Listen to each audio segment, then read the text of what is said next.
Hello students, royalty account हम discuss किया थे पिछले लेक्चर में। यहाँ पर हम देखेंगे रॉयल्टी अकाउंट में किस तरह से एनालिटिकल टेबल बनाई जाती है। जैसे एनालिटिकल टेबल में हम देख चुके हैं, ईयर होता है, उसके बाद आउटपुट होता है। आउटपुट मतलब प्रोडक्शन, कौन से ईयर में कितना कितना प्रोडक्शन किया गया है। जैसे मान लो कोल माइंस है, कितना कोयला निकाला गया है, कितना टन कोयला निकाला गया है। इस तरह से रॉयल्टी पर टन, रॉयल्टी का जो भी रेट दिया रहता है उसके अकॉर्डिंग हम यहाँ पर रॉयल्टी का अमाउंट कैलकुलेट करेंगे। उसके बाद होता है मिनिमम रेंट, न्यूनतम किराया कितना है, जो समझौता हुआ है लेजर और लेजी के बीच में कि चाहे प्रोडक्शन कितना भी हो, एक पर्टिकुलर ईयर में मिनिमम रेंट कितना देना पड़ेगा। शॉर्ट वर्किंग हमने देखा था, अगर रॉयल्टी कम है और मिनिमम रेंट ज़्यादा है तो वो कहलाता है शॉर्ट वर्किंग। उसके बाद यहाँ पर कॉलम आएगा शॉर्ट वर्किंग रिकव, मतलब जो उसने कम काम किया है लेजी ने, और उसको जो लॉस हुआ है, पैसा उसको ज़्यादा देना पड़ा है, रॉयल्टी कम बन रही थी, तो कितना वो रिकवर कर सकता है, वसूल कर सकता है, उसको हम बोलते हैं शॉर्ट वर्किंग रिकव। उसके बाद है अमाउंट पेड टू लैंडलॉर्ड, प्रत्येक वर्ष वो कितना अमाउंट लैंडलॉर्ड को पेड करेगा, भुगतान करेगा। और unrecovered short working transfer to profit and loss account, इसके कुछ नियम होते हैं। जैसे हमने देखा था अनरिकवर्ड शॉर्ट वर्किंग होती है ऐसी शॉर्ट वर्किंग लघु कार्य ऐसा जिसकी वसूली नहीं हो सकती, या वसूली होने के कुछ नियम है कि पहले 2 साल या पहले 3 साल में ही आप उसकी वसूली कर सकते हैं। जैसे हमें क्वेश्चन में दिया है, क्वेश्चन नंबर 1 हम यहाँ पर डिस्कस करने वाले हैं, साहित्य भवन पब्लिकेशन का, एस.एम. शुक्ल की बुक है। क्वेश्चन नंबर 1 है रॉयल्टी का कि एक कंपनी 1 अप्रैल 2013 को कोलेरी पट्टे पर 9,000 रुपए न्यूनतम किराए की राशि पर लिया है। तो न्यूनतम किराया कितना है, 9,000, तो प्रत्येक वर्ष कितना आएगा न्यूनतम किराया, हमने लिखा 9,000। अधिकार शुल्क 50 पैसे प्रति टन था, जितना भी हमारा आउटपुट होगा उसका प्रति टन कितना है, 50 पैसे। ये क्वेश्चन में हमको दिया हुआ है। लघु कार्य की वसूली का अधिकार पट्टे के प्रथम 3 वर्ष तक दिया गया है, मतलब हमें जो ये शॉर्ट वर्किंग हुई है उसको हम 3 वर्ष, प्रथम 3 वर्ष को हमें 3 वर्ष का यहाँ पर दिया है, तो 3 वर्ष तक हम वेट करेंगे कि कितना वसूली हो सकता है। प्रथम 3 वर्षों में कोलेरी के उत्पादन क्रमशः 12,000, 19,000 और 21,000 टन थे। देखिए कितना उत्पादन हुआ, 2013-14, 14-15 और 15-16, 3 वर्ष की बात हो रही है, हमने ईयर में 3 लिखे। उसके बाद आउटपुट प्रोडक्शन उत्पादन कितना हुआ, 12,000, 19,000 और 21,000 क्रमशः बोला था, तो ये आउटपुट में हमने लिखा है। अब आउटपुट के आधार पर रॉयल्टी का कैलकुलेशन होता है 50 पैसे पर टन, तो 12,000 टन है, 50 पैसे के हिसाब से कितनी रॉयल्टी बनी, 6,000। अब मिनिमम रेंट कितना है, 9,000, तो 12,000 आउटपुट किया, 6,000 रॉयल्टी बन रही है, देना कितना पड़ेगा, 9,000। मतलब जो पट्टेदार है, लेजी है, उसको कितने का लॉस है, कितने की कमी है, 3,000 की, क्योंकि 6,000 का ही उसने प्रोडक्शन किया, उत्पादन 12,000 के लिए, मतलब रॉयल्टी बन रही थी 6,000 देना चाहिए, लेकिन देना कितना पड़ेगा, न्यूनतम 9,000। इसका मतलब शॉर्ट वर्किंग आया 3,000। अब शॉर्ट वर्किंग रिकव, अब यहाँ तो शॉर्ट वर्किंग है तो रिकव वसूली नहीं हो सकती है, तो और बोला है हमको क्वेश्चन में कि अगले 3 वर्ष तक, तो हम 3 साल के बाद ही इसको रिकवर जो नहीं होगा उसको प्रॉफिट एंड लॉस अकाउंट में ट्रांसफर करेंगे। तो इस बार तो शॉर्ट वर्किंग है, रिकव कब होगा, जब हमें सरप्लस होगा, जिस ईयर में सरप्लस होगा वहीं पर हम रिकव कर सकते हैं, वसूल कर सकते हैं, अदरवाइज नहीं करेंगे। उसके बाद है अमाउंट पेड टू लैंडलॉर्ड, कितना अमाउंट पे करना पड़ेगा, तो रॉयल्टी और मिनिमम रेंट में से जो ज्यादा हो, तो 6,000 और 9,000 है, तो मिनिमम रेंट पे करना पड़ेगा 9,000। और यहाँ पर unrecovered short working transfer to profit and loss account, यहाँ पर हमारा कुछ भी वसूल नहीं हुआ है, क्योंकि शॉर्ट वर्किंग है, जिस ईयर में शॉर्ट वर्किंग होगा उस ईयर में हम वसूली नहीं कर सकते हैं। और हम इसको अनरिकवर्ड जो शॉर्ट वर्किंग है उसको प्रॉफिट एंड लॉस अकाउंट में ट्रांसफर कब करेंगे, बोला है कि पहले 3 साल के बाद, तो पहले 3 साल कंप्लीट होंगे, उसके बाद ही हम क्या करेंगे, अनरिकवर्ड जो वसूल नहीं हुई है ऐसी शॉर्ट वर्किंग को, लघु कार्य को प्रॉफिट एंड लॉस अकाउंट में ट्रांसफर कर देंगे, तो पहले साल नहीं करेंगे।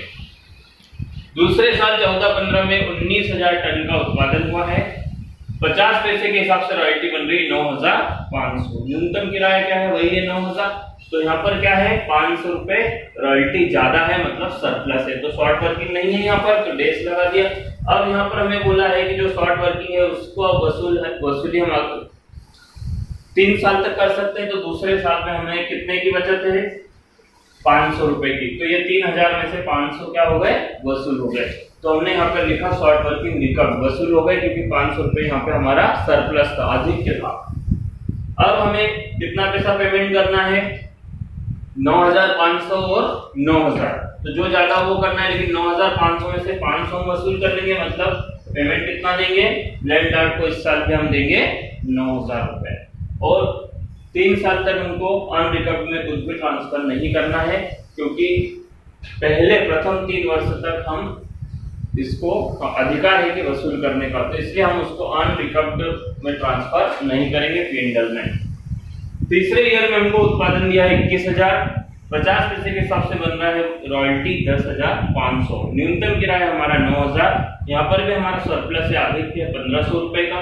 शॉर्ट वर्किंग में डेस आएगा। और यहाँ पर भी हम इस साल भी, ये आखिरी साल है प्रथम 3 वर्ष का, 1, 2 और 3, तो तीसरे साल में भी हम कितने, 9,000 से कितना जाता है, 1,500 रुपए। तो 1,500 हम यहाँ पर वसूल कर लेंगे। कुल मिलाकर हमारी वसूली कितनी हो गई, 500 पहले दूसरे साल में और 1,500 तीसरे साल में। टोटल 2,000 वसूल हो गए। कितने की हमको कमी थी, लघु कार्य था 3,000 का, उसमें से वसूल हो गए 2,000। इसका मतलब प्रथम 3 वर्ष में जो अनरिकवर्ड रह गया, जिसकी वसूली नहीं हुई, 3,000 में से 2,000 वसूल हो गए, मतलब 1,000 वसूल नहीं हुए। तो इसको हम कहाँ ट्रांसफर कर देंगे, प्रॉफिट एंड लॉस अकाउंट में। जो अनरिकवर्ड है, जिसकी वसूली नहीं हुई है, उसको हम ट्रांसफर कर देंगे प्रॉफिट एंड लॉस अकाउंट में तीसरे साल में, क्योंकि 3 साल का समय पूरा हो चुका है। अब पेमेंट कितना करना है, 9,000 और 10,500 में से जो ज्यादा हो तो 10,500 हो जाता है, लेकिन इसमें से 1,500 रुपए हमने वसूल कर लिए। तो 10,500 में से 1,500 गए, मतलब यहाँ पर भी हमको लैंडलॉर्ड को पेमेंट कितने का करना है, 9,000 रुपए का ही करना है। तो स्टूडेंट्स, आई थिंक आप लोगों को अच्छे से समझ में आया होगा ये एनालिटिकल टेबल। इस तरह से एनालिटिकल टेबल को पहले सॉल्व करना, उसके बाद पर ईयर के हिसाब से जो हमने जनरल एंट्रीज रॉयल्टी की डिस्कस की थी, उस तरह से जनरल एंट्री करेंगे। तो इसकी हम जनरल एंट्री कर लेते हैं।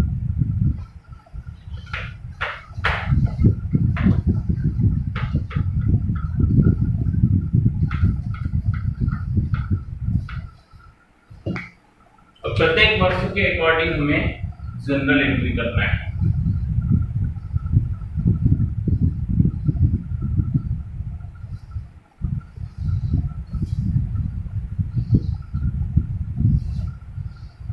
ये हमारा रहता है डेट का कॉलम, पर्टिकुलर्स का, LF, DR और CR, इस तरह से।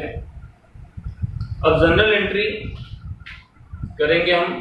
जनरल एंट्री में केवल ईयर आएगा यहाँ पे 2013, 2014। 2013-14 में पहली हमारी रॉयल्टी की एंट्री होती है।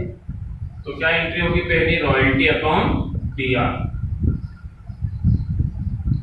अगर शॉर्ट वर्किंग हुआ है तो हमने देखा है कि पहले साल हमें 3,000 रुपए का शॉर्ट वर्किंग हुआ था, तो शॉर्ट वर्किंग अकाउंट भी क्या हो जाएगा, DR। क्योंकि शॉर्ट वर्किंग एक तरह का लॉस है, तो इसलिए उसको भी DR कर देंगे। टू लैंडलॉर्ड अकाउंट, क्योंकि हमें लैंडलॉर्ड को पैसा देना है। कितना कितना अमाउंट था हमारा, रॉयल्टी हमारे पहले साल बन रही थी 6,000 रुपए की, 3,000 का शॉर्ट वर्किंग है, टोटल 9,000 रुपए हमको लैंडलॉर्ड को देना है। दूसरी एंट्री होती है हमारी पेमेंट की। 2013-14 में दूसरी एंट्री हम पेमेंट की करेंगे। पेमेंट की एंट्री हमने देखा था landlord account DR to bank. कितना पेमेंट करना है, जो हमने देखा था अमाउंट पेड टू लैंडलॉर्ड में हमारा दिया हुआ है 9,000 रुपए का हमको पेमेंट करना है। हम टेबल को देखकर ही जनरल एंट्रीज करेंगे। 2 एंट्रियां हो गई। इसके बाद तीसरी एंट्री है हमारी कि वर्ष के अंत में हम रॉयल्टी को प्रॉफिट एंड लॉस अकाउंट में ट्रांसफर करते हैं। तो रॉयल्टी अकाउंट यहाँ पे डेबिट हुआ है, तो 2013-14 की लास्ट एंट्री हमारी होगी profit and loss account DR 2 royalty account. अब हमारा जो शॉर्ट वर्किंग था, शॉर्ट वर्किंग जो हमारा था वर्ष के अंत में, तीसरे साल के अंत में जो अनरिकवर्ड हुआ, जिसको भी हमने प्रॉफिट एंड लॉस अकाउंट में ट्रांसफर कर दिया है, तो उसको भी यहीं पर हम लिख देंगे टू शॉर्ट वर्किंग अकाउंट। क्योंकि हमने देखा था टेबल में कि वर्ष के ये तो फर्स्ट ईयर का है, तो पहले साल हमारा कोई कैंडल में कोई शॉर्ट वर्किंग ट्रांसफर नहीं हुई थी, तो प्रॉफिट एंड लॉस अकाउंट में कितना अमाउंट ट्रांसफर होगा, जो रॉयल्टी का है 6000। तो इस तरह से हमारी ये फर्स्ट ईयर की 3 एंट्रियां हो चुकी है। पहली entry royalty account DR, short working account DR to landlord, क्योंकि शॉर्ट वर्किंग में हमारा अमाउंट था पहले साल में 3000 का, तो हमने यहाँ पर ये एंट्री की। दूसरे पेमेंट की एंट्री है, तीसरा हमने रॉयल्टी को कैंडल में ट्रांसफर कर दिया। तो ये पहले साल का हमारा एंट्री है। दूसरे साल की एंट्री हमारी 2014-15 की भी इसी तरह से होगी, रॉयल्टी अकाउंट DR। अब शॉर्ट वर्किंग हम देख रहे हैं कि दूसरे साल के टेबल में शॉर्ट वर्किंग नहीं था क्योंकि सरप्लस था, तो royalty account DR to landlord account ये एंट्री होगी हमारी। कितने का सरप्लस था, कितने की रॉयल्टी का अमाउंट था, रॉयल्टी हमारी बन रही है 9500, तो 9500 से एंट्री करेंगे पहली। वही दूसरी एंट्री हमारी पेमेंट की होगी 14-15 में, same entry landlord account DR to bank account.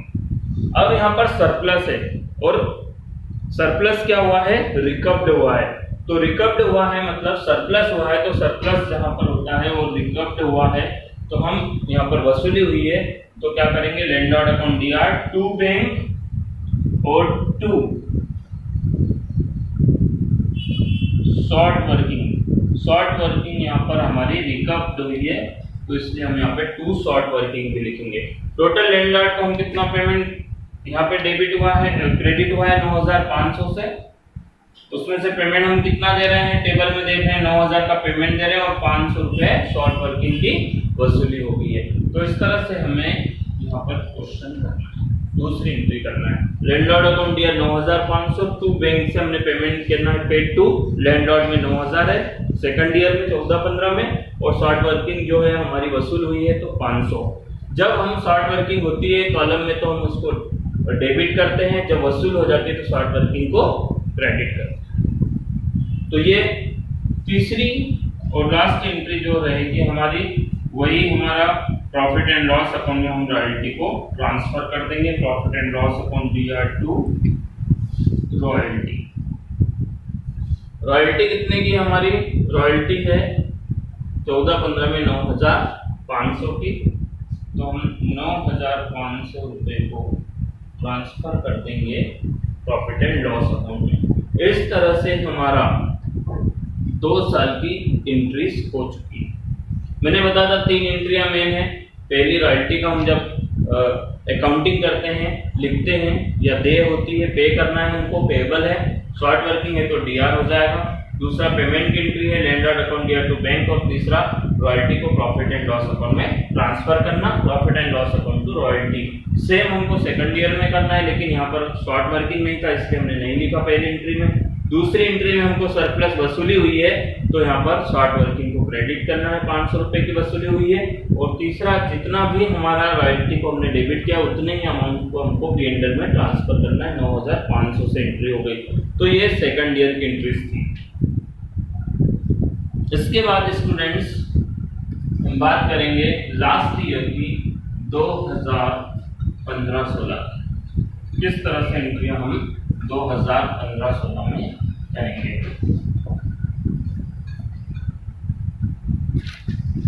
दो 2015-16 में भी पहली एंट्री वही हमारी रॉयल्टी अकाउंट या टू लैंडलॉर्ड।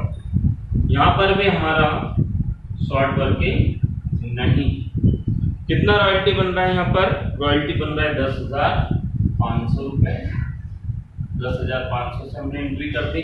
यहाँ पर भी सरप्लस है, 9,000 मिनिमम किराया है, रॉयल्टी 10,500 बन रही है, 1,500 का सरप्लस है, तो शॉर्ट वर्किंग को डेबिट करने की जरूरत नहीं है। दूसरी एंट्री हमारी वही पेमेंट करने की होती है, तो यहाँ पर पेमेंट करने की वही एंट्री होगी, landlord account DR to bank, और वसूली हो रही यहाँ पे शॉर्ट वर्किंग की, तो टू शॉर्ट वर्किंग।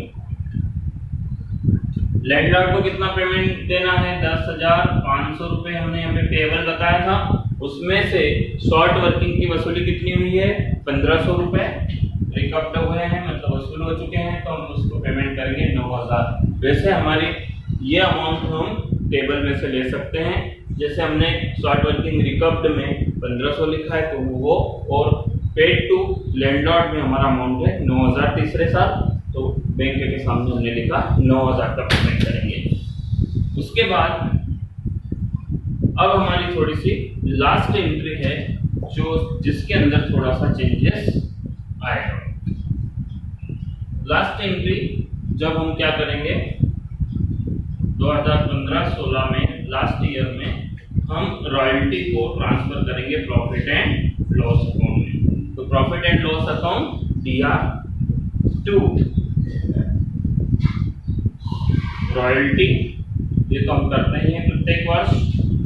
अब इसके साथ में हमने देखा है कि जो एनालिटिकल टेबल है उसमें 3,000 शॉर्ट वर्किंग पहले साल हुई थी, उसमें से सेकंड ईयर में 500 की वसूली होगी, थर्ड ईयर में 1,000 की वसूली, 1,500 की वसूली हो गई, कुल मिला के 2,000 वसूल हो गए और 1,000 वसूल नहीं हुए, अनरिकवर्ड रहे, तो उसको भी हम P&L में ट्रांसफर करते हैं। सबसे लास्ट वाले कॉलम में हमने लिखा है unrecovered short working transfer to profit and loss account, तो यहीं पर हम प्रॉफिट एंड लॉस अकाउंट में अनरिकवर्ड शॉर्ट वर्किंग को क्या कर देंगे? ट्रांसफर कर देंगे, तो टू शॉर्ट वर्किंग अकाउंट इस तरह से आ जाएगा।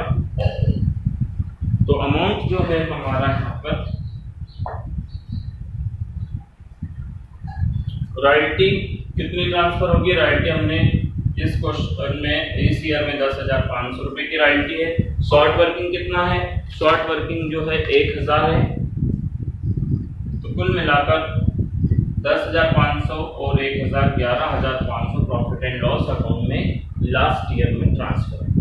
तो ये थोड़ा सा चेंजेस यहाँ पर आया है। 3 एंट्रियां प्रत्येक वर्ष होती है। Royalty account DR2 landlord payable की एंट्री है, landlord account DR2 bank to short working, यहाँ शॉर्ट वर्किंग वसूल हुई है, इसलिए हमने इस तरह से एंट्री की है जैसे करते आ रहे हैं।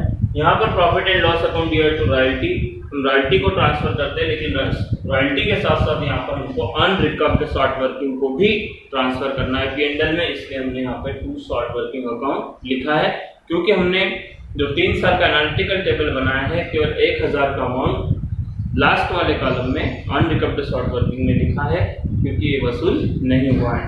तो इस तरह से हमने टोटल 11,500 रुपए को प्रॉफिट एंड लॉस अकाउंट में ट्रांसफर कर दिया है। आई थिंक आप लोगों को कंसेप्ट समझ में आया होगा। Thank you.